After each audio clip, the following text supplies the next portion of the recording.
So hi everyone and welcome to my last vlog.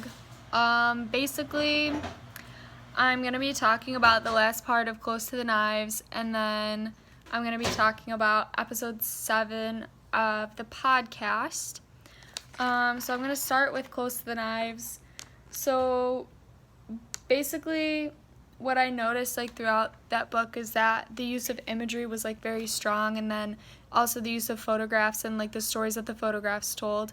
And one of the things I thought was the most interesting was the fact that the author used a photograph on the cover to basically you're not supposed to judge a book by its cover, but essentially I feel like it told a story that had to do with what was going on in the book. And I also liked the way that the book developed itself from being a general story, and then at the end of the book it got to the point of this is about AIDS, this is about how the government's dealing with these things, and everything else after that. So basically what I noticed as an overall theme throughout this entire class was that as I mentioned in my paper, movement was an overall theme, but also what I mentioned a couple vlogs ago was that a theme was building a bridge and getting over hard situations and overcoming things. And I think one of the most important things was that I kind of gathered was no matter how dark something gets, there's always going to be some kind of light that wants to pull you through to the end of it.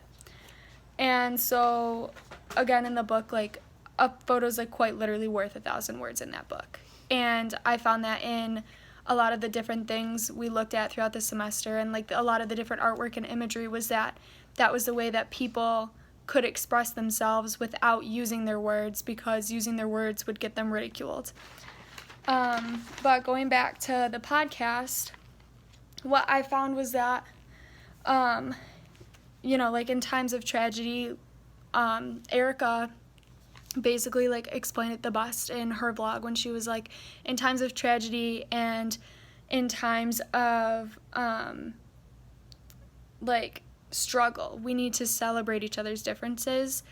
And I think that she said in the church in San Francisco that they did a really, really good job of that.